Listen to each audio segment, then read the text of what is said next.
नमस्कार, आपके साथ मैं आदिति त्यागी। तो अफगानिस्तान एयरपोर्ट पर 100 से ज्यादा लोगों की मौत हो गई। इसमें अमेरिका के 13 मरीन कमांडोज को भी जान गंवानी पड़ी। धमाके के बाद अफगानिस्तान को लेकर दुनिया भर के देशों की रणनीति और कूटनीति दोनों बदलते दिखाई दे रहे हैं। अमेरिका, अभी आपने सुना जो बाइडेन को कहते हुए we will hunt you down, यानी बदला लेने की बात कर रहा है। तो वहीं तालिबान का विरोधी गुट आईसिस और तालिबान के गठबंधन की बात कह रहा है। वैसे हक्कानी नेटवर्क के जरिए आईसिस, खुरासान और पाकिस्तान का गठबंधन भी सामने आ गया। तो जरा सोचिए, आईसिस, तालिबान, पाकिस्तान की आईएसआई सब मिले हुए। हालांकि भारत सरकार ने फिर साफ किया है कि उसकी पॉलिसी अब भी वेट एंड वॉच की है। सरकार ने कहा अभी ये साफ नहीं कि अफगानिस्तान में सरकार किसकी बनेगी। हालांकि सरकार की अफगान नीति पर एआईएमआईएम अध्यक्ष असदुद्दीन ओवैसी सवाल उठा रहे हैं। असदुद्दीन ओवैसी ये कह रहे हैं कि यूएपीए के तहत तालिबान को आतंकी संगठन क्यों नहीं घोषित करती सरकार। कांग्रेस भी आरोप लगा रही है कि अमेरिका नीति पर चलते चलते न राह दिख रही है न पगडंडी, जैसा कि अभी आपने सलमान खुर्शीद को कहते हुए सुना। और तालठोक के स्पेशल एडिशन में सवाल यही कि क्या अब भारत की अगुवाई में होगी आतंक से लड़ाई। आतंक का सबसे बड़ा ब्रादर क्या पाकिस्तान है? क्योंकि जिस तरीके से आईएसआई के लिंक्स तब सभी टेरर आउटफिट्स के साथ सामने आ रहे हैं एक एक कर। आईसिस, खुरासान और पाकिस्तान आतंकी भाईजान है। अफगान नीति पर ओवैसी को भरोसा क्यों नहीं है? और अफगानिस्तान पर क्या अमेरिका ने धोखा दिया है? ये सवाल बार बार उठ रहे हैं। कई खास मेहमान हमारे साथ हैं। नुपुर शर्मा बीजेपी का पक्ष रखने के लिए, पॉलिटिकल एनालिस्ट सैयद अब्बास हमारे साथ हैं। गजेंद्र साखला कांग्रेस पार्टी का पक्ष रखने के लिए हमारे साथ हैं। इंटरनेशनल अफेयर्स एक्सपर्ट रोबिदा सचदेव हमारे साथ हैं। और former chief of army staff general VP Malik जुड़ेंगे हमारे साथ आपसे बस थोड़ी ही देर बाद। लेकिन मेरा पहला सवाल नुपुर शर्मा, असदुद्दीन ओवैसी हो, सलमान खुर्शीद हो, दोनों ही अफगान नीति पर सवाल उठा रहे हैं। सलमान खुर्शीद तो यहां तक कह रहे हैं कि अब तो ना राह दिख रही ना पगडंडी। देखिए अदिति जी, आपको नमस्कार, आपके पैनलिस्ट और सभी दर्शकों को। सबसे पहले तो मैं कहना चाहूंगी कि असदुद्दीन ओवैसी जी, जरा उनका खुद का रुख क्या है पहले ये वो सीधा अपने दिमाग में स्पष्ट रूप से ये डिसाइड कर ले कहना क्या चाह रहे हैं। 6 दिन पूर्व यही ओवैसी जी कह रहे थे कि बहुत वर्षों पूर्व से ही भारत देश को तालिबान के साथ डायलॉग चालू रख देना चाहिए था। और यहीं पे सलमान खुर्शीद जी ने जो कहा मैंने सुना, मैं उनसे एक चीज पूछना चाह रही हूँ, उनका क्या मतलब है? भारत देश ने अफगानिस्तान की आधिकारिक सरकार, लोकतांत्रिक तरीके से चुनी हुई सरकार के साथ अच्छे रिश्ते बनाए हुए थे। 400 से अधिक ऐसे प्रोजेक्ट्स थे जो डेवलपमेंट असिस्टेंस के तौर पे भारत मदद कर रही थी रीबिल्ड करने में, इंफ्रास्ट्रक्चर एंड डेवलपमेंट प्रोजेक्ट्स बनाने में, जिसमें से 3 बिलियन लगभग पैसे खर्च हो चुके थे। तीसरी बात, क्या सलमान खुर्शीद जी जो उन्होंने कहा है वो ये कहना चाह रहे हैं कि भारत को अफगानिस्तान की ऑफिशियल सरकार छोड़िए, तालिबान जो एक मिलिटेंट टेररिस्ट ऑर्गेनाइजेशन है उसके साथ भी रिश्ते नाते बना के रखने चाहिए थे? मैं तो उल्टा सवाल पूछूंगी, क्योंकि मुझे सलमान खुर्शीद जी के बयान में मेरे जहन के अंदर 3 और सवाल खड़े हो गए। सलमान खुर्शीद जी क्या बात कर रहे हैं? भारत के अफगानिस्तान के साथ अपने अलग रिश्ते थे जो एक कूटनीतिक तौर पे सही रिश्ते माने जाते हैं, क्रेडिबल रिश्ते माने जाते हैं। सलमान खुर्शीद जी कहाँ पे इशारा करना चाह रहे हैं, इसका जवाब वो दे सकते हैं। ठीक है, गजेंद्र सिंह साखला जी। नुपुर शर्मा, आप पलटकर आप ही से सवाल कर रही हैं। वो कह रही हैं हिस्टोरिक टाइज है ना अफगानिस्तान के साथ, आज और कल में बनाए गए टाइज तो नहीं है। शर्मा जी ने अभी जो बात कही, सबसे पहले तो मैं ये कहना चाहूंगा, अभी उन्होंने कहा कि तालिबान आतंकी संगठन है। क्या तालिबान आतंकी संगठन के रूप में भारत की सरकार ने इस बात को स्वीकार कर लिया है? और नहीं कर लिया है तो क्यों नहीं कर लिया है? इस बात को राइटिंग में लेना चाहिए कि तालिबान आतंकी संगठन है और इनके साथ हमारा कोई संबंध नहीं रहेगा। ये बात भारत की सरकार को भी समय रहते देश की जनता के सामने और उसके साथ साथ पूरे इंटरनेशनल लेवल पर इस बात को क्लियर करना चाहिए। ये प्रवक्ता तो कह रहे हैं वो तालिबानी आतंकी संगठन है। ठीक, जवाब लीजिए नुपुर शर्मा। तो उसके संबंध में क्लियर विजन देश की सरकार को क्लियर विजन उनके पक्ष में देना चाहिए, क्लियर करना। जवाब लीजिए सर, जवाब लीजिए प्लीज। ऐसा संगठन जो आतंकवादी संगठन पूरे विश्व ने माना है, जिसका हाथ अंतर्राष्ट्रीय स्तर के अंदर बहुत सारे आतंकवादी हमलों में भी पाया गया है। मैं माफी चाहती हूँ, हम उनको क्रेडिबिलिटी भी नहीं देते। और ये यहाँ पे कांग्रेस के आधिकारिक लोग और विपक्षी दल के आधिकारिक लोग यहाँ बैठ के कह रहे हैं, प्रवक्तागण, कि हमें इनको रिकॉग्नाइज करना चाहिए। मैं तो आज बहुत ही ज्यादा शॉक्ड हूँ। मैं शॉक शब्द का इस्तेमाल करूंगी अदिति जी। रिकॉग्नाइज इस रूप में करना चाहिए कि तालिबान आतंककारी संगठन है।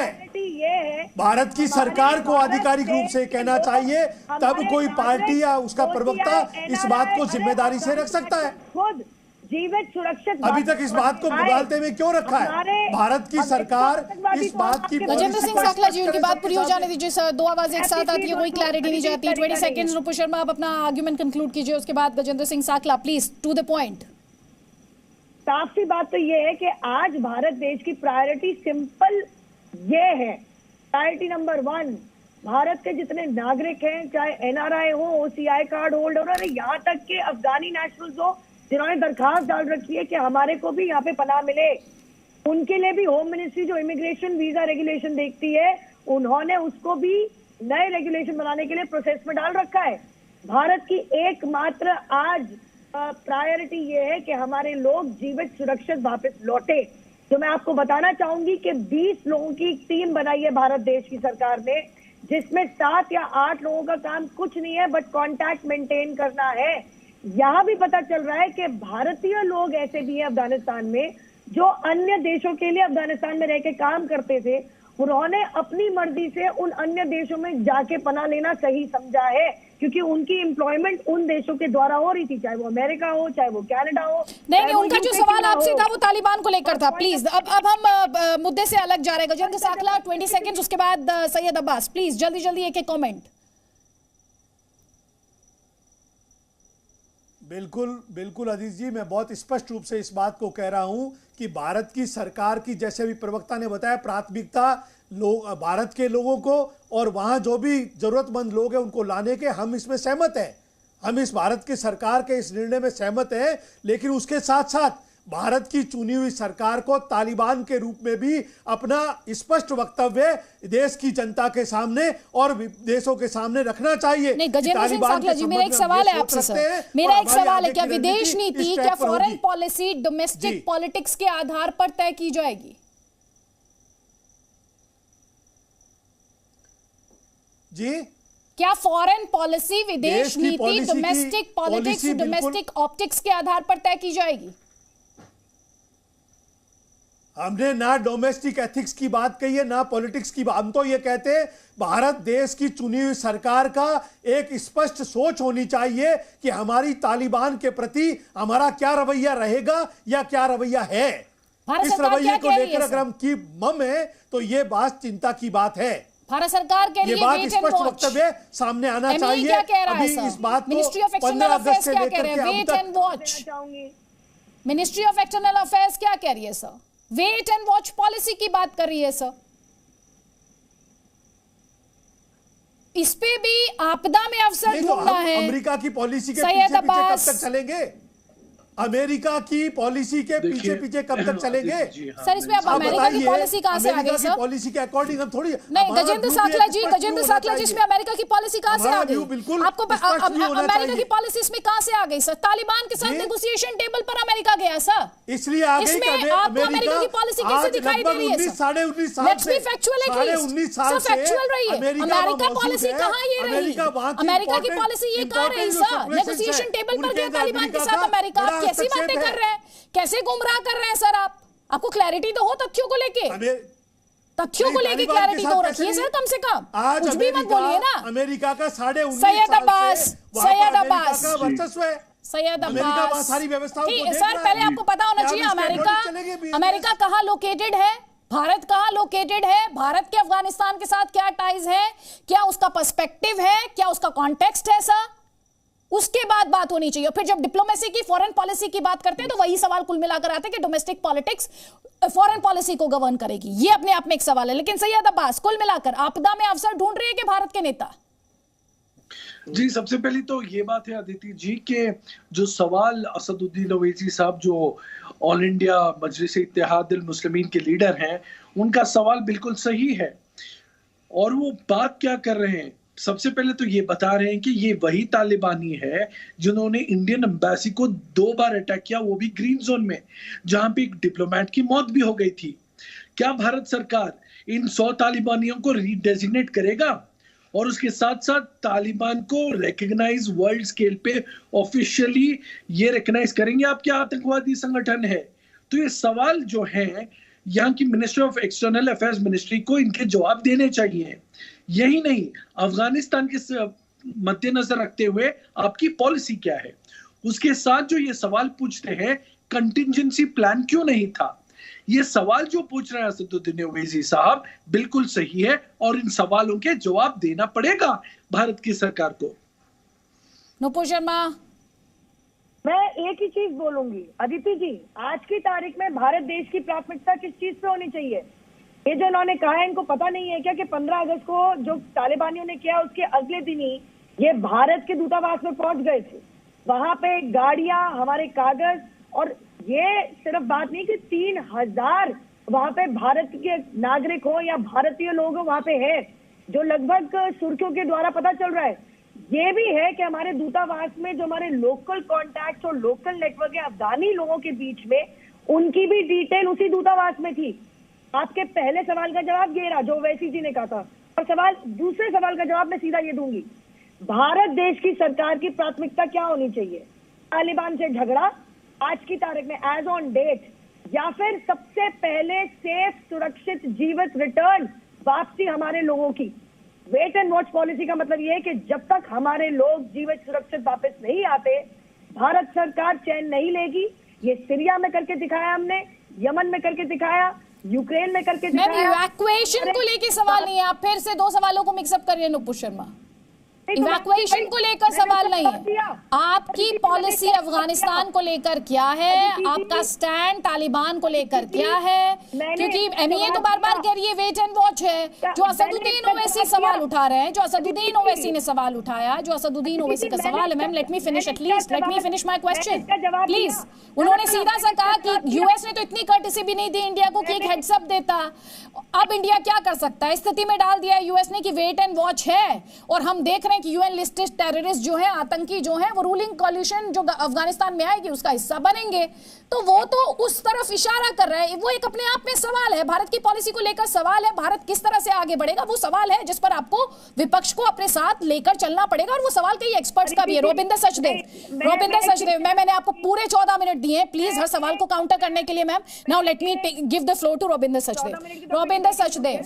यहाँ पर हम अफगानिस्तान की बात करें, जहाँ पे भारत के हिस्टोरिक टाइज, भारत ने बहुत इन्वेस्टमेंट किया, जिस तरीके से वहाँ पर इंफ्रास्ट्रक्चर को डेवलप किया, लेकिन हम जो सियासत देख रहे हैं वो सियासत आपको विरोध के लिए होने वाली सियासत दिख रही है, या उस आर्ग्यूमेंट में, उस सवाल में आपको दम भी दिखाई देता है कि इस समय भारत जो, जैसा कि असदुद्दीन ओवैसी कह रहे हैं कि कॉर्नर्ड है इस वक्त? देखिए, इस समय तो पूरी दुनिया कॉर्नर्ड है, तो अपने को हमें फालतू में ब्लेम करने का कोई मतलब उठता नहीं है। सारी की सारी दुनिया प्रयास कर रही है, जो चैलेंजिंग सिचुएशन है हर कंट्री अपने हिसाब से इस चैलेंज को फेस करेगी, हम भी कर रहे हैं। 1 सेकेंडली, ये जो सारी बातें आ रही हैं, मेरे विचार से तो ये जो ऑल पार्टी मीटिंग हुई थी, जो उसमें आकर के एक मतलब अपना निकालते जो भी निष्कर्ष, अपनी बात रखते और एक कॉमन फ्रंट बनता। अभी आप आधे मिनट के लिए इनको अलग छोड़िए, इन चीज़ों को।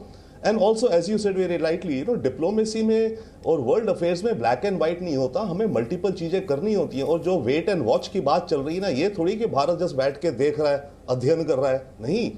वेट एंड वॉच पॉलिसी का मैं एग्जाम्पल देते थे, एक बत्तख होती है ना, डक होती है, डक जब झील में तैर रही होती है, ऊपर से तो बड़ी शांत दिखती है, पर उसके नीचे उसके पैर फास्ट पैडलिंग कर रही होती है, राइट।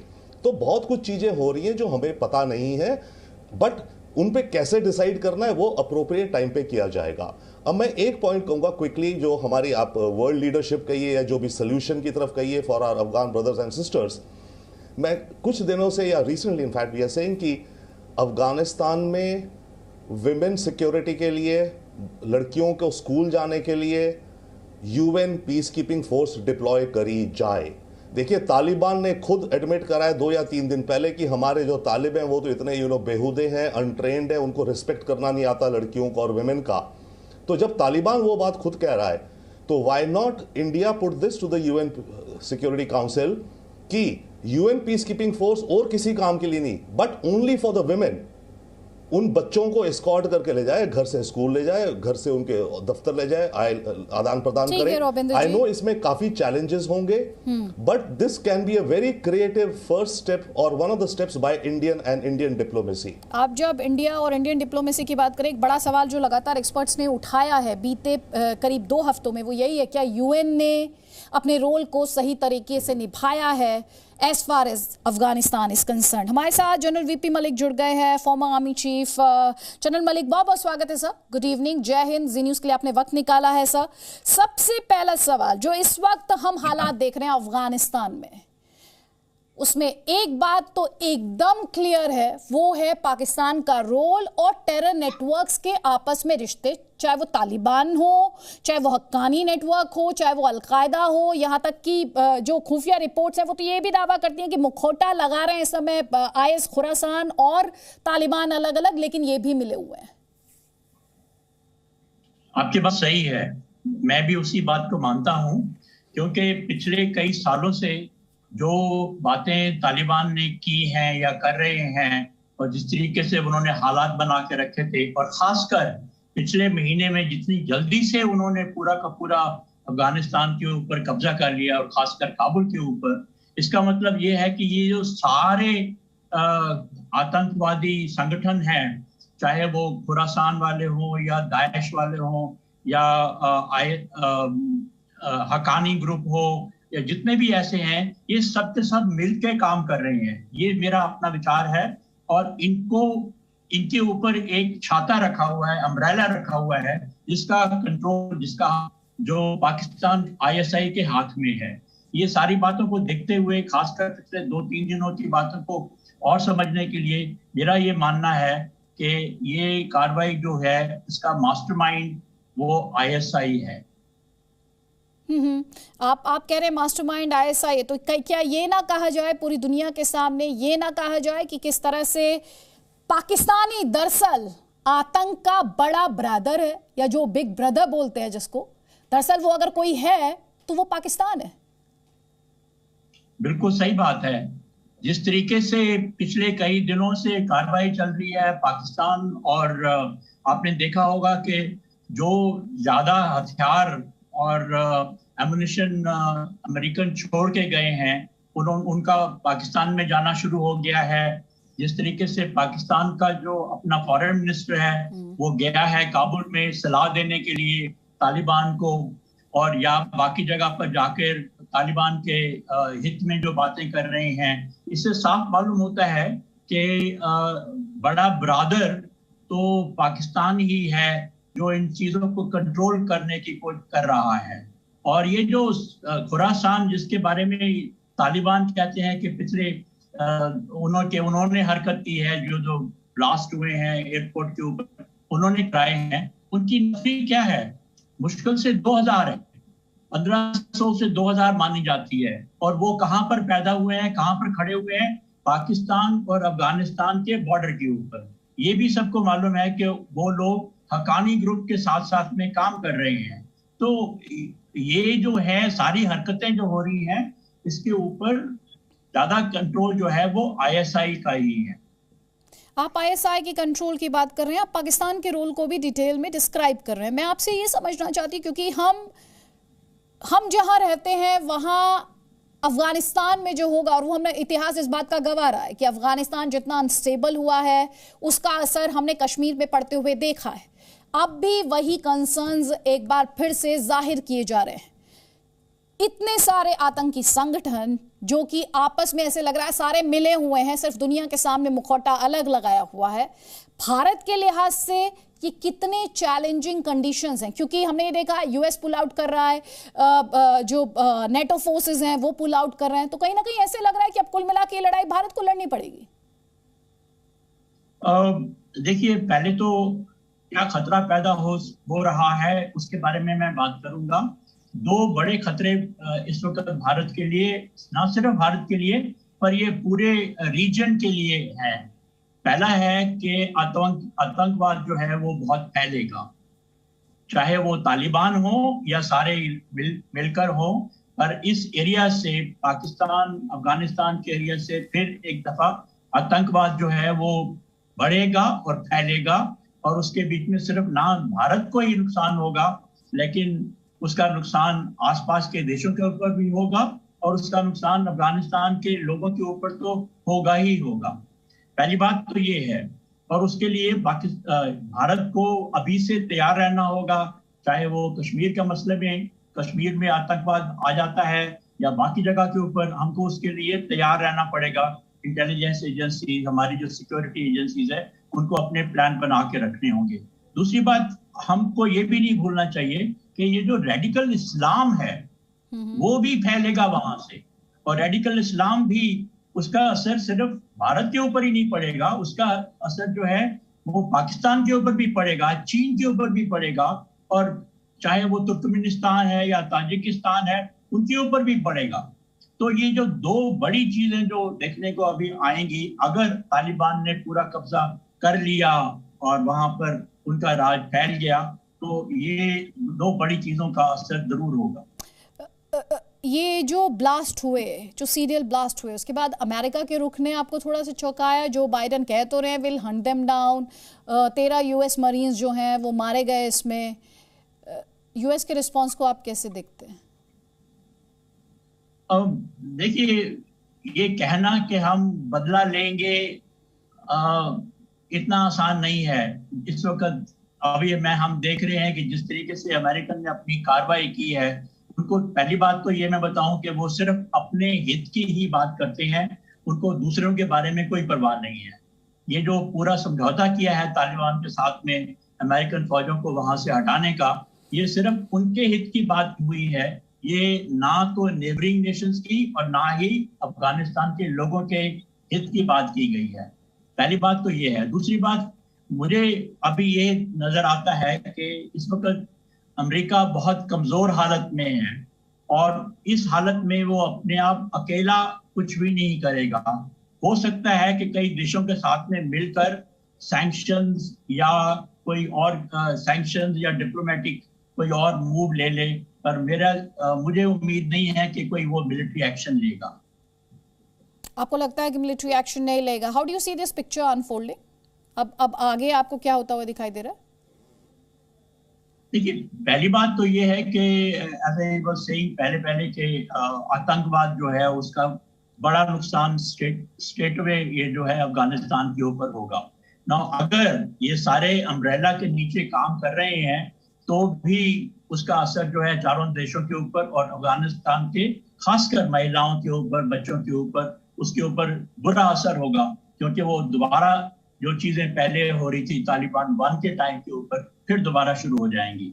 और दूसरी बात ये भी है कि अगर वो अम्ब्रेला नहीं है तो फिर आपस में लड़ेंगे, और उस लड़ाई में जो अफगान के जो बेकसूर लोग हैं वो भी मारे जाएंगे।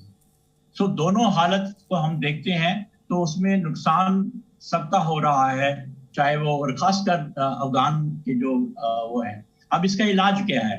मेरे विचार में ये है कि इस वक्त हमको यूनाइटेड नेशन सिक्योरिटी काउंसिल में अपनी आवाज और बढ़ानी चाहिए, और खासकर आतंकवाद के ऊपर बाकी सारे देशों को इकट्ठा करना चाहिए। उनको इकट्ठा करने के बाद में सैंक्शंस, चाहे वो इकोनॉमिक सैंक्शंस हैं या और किस्म की सैंक्शंस हैं, उसको हमको तालिबान रजीम के ऊपर और पाकिस्तान के ऊपर खासकर, क्योंकि वो तो जड़ है, इनके ऊपर उसके ऊपर विचार कराना चाहिए और उसके ऊपर सहमति करानी चाहिए। और आखिर में अगर आखिर में कोई और है, sorry sir, I am interrupting you, लेकिन वो अमेरिका जो नेगोशिएट करता है तालिबान के साथ, वो अमेरिका सैंक्शंस की बात करेगा तालिबान पर, इसमें आपको कॉन्ट्रडिक्शन नहीं लगता? बहुत संक्षेप में, मेरे पास 20 सेकेंड्स हैं सर। नहीं, वो करेगा अगर सारे बाकी देश वहां पर हैं तो उनके साथ में मिलकर करेगा। वो अकेला इन चीजों को नहीं करेगा, पर बाकी देशों के साथ में मिलकर उसको भी करनी पड़ेगी। बहुत बहुत शुक्रिया जनरल मलिक, जी न्यूज के लिए वक्त निकालने के लिए। जय हिंद सर। नुपुर शर्मा, सैयद अब्बास, गजेंद्र साकला, रोबिंद्र सचदेव, आपका भी बहुत बहुत शुक्रिया। Presenting B News app available on Google Play and App Store. Download it now.